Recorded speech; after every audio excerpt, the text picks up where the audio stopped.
नमस्कार मैत्रिणींनो, जय सद्गुरू. सकाळीच 5ला मेसेज आला आणि पटापट आवरलं आणि रेडी झाले, नाशिकला निघाले. ते कशासाठी तर खूप दिवसापासून चालू होतं की भेटलेलो नव्हतो तिघं बहिणी एकत्र, तर भेटायचं म्हणून असं नाशिकला. तर म्हणून पटापट आवरलं आणि निघालो त्र्यंबकेश्वरसाठी. तिकडून पुण्याची बहीण पण निघाली आणि आम्ही इकडून निघालो. तर त्र्यंबकेश्वर जाण्यासाठी रेडी झालो आणि जात जात आम्हाला दुपार झाली. त्र्यंबकेश्वर म्हणजे नाशिकपासून मिनिमम 28 ते 30 किलोमीटर आहे. तर आपलं 12 ज्योतिर्लिंगांपैकी म्हणजे भारतातील 12 ज्योतिर्लिंगांपैकी एक अत्यंत पवित्र तीर्थक्षेत्र आहे, जे ब्रह्मगिरी पर्वताच्या पायथ्याशी आणि गोदावरी नदीच्या उगमस्थानी वसलेलं आहे.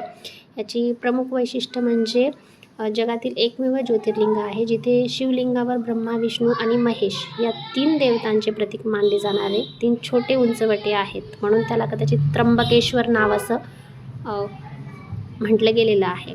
आणि त्र्यंबकेश्वर हे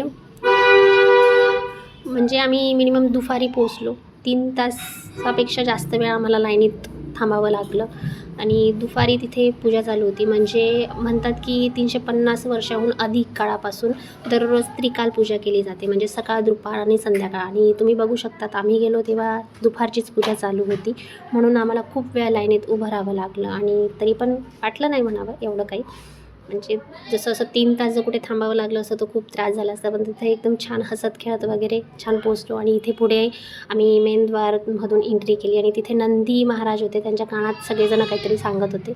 म्हणतात की नंदी महाराजांच्या कानात सांगितल्यानंतर आपली इच्छा पूर्ण होतात. तसं जी इच्छा असेल ती सांगितल्यानंतर, तसं मला तर काही अजून माहीत नाही. तुम्ही कदाचित सांगत असणार आणि तसं असेल तर नक्कीच मला कमेंट करून सांगा की तसं खरं आहे का म्हणून. असं बाहेर निघालो, छान फोटो वगैरे काढले थोडेफार. आणि फोटो वगैरे काढल्यानंतर तिथून आम्ही निघालो स्वामी महाराजांच्या मठात. तर तिथे आम्ही गेलो. वाटलं होतं संध्याकाळची आरती भेटेल, पण उशीर झाला होता, संध्याकाळची आरती नाही भेटली. तसंच दर्शन केलं. मध्ये फोटो वगैरे काढायची काही परमिशन नव्हती, म्हणून बाहेरचेच फोटो वगैरे काढले, दर्शन वगैरे केलं आणि तिथून बाहेर निघालो. अंधार पडला होता. त्याच्यानंतर तिथून आम्ही निघालो आणि गेलो एका ठिकाणी रात्री स्टे करण्यासाठी. तर नक्कीच नेक्स्ट व्हिडिओमध्ये तुम्हाला बघायला मिळणार आहे की आम्ही तिघं बहिणी नंतर काय केलं आणि काय नाही केलं. तर थँक्यू सो मच. भेटूया आपण नेक्स्ट व्हिडिओमध्ये.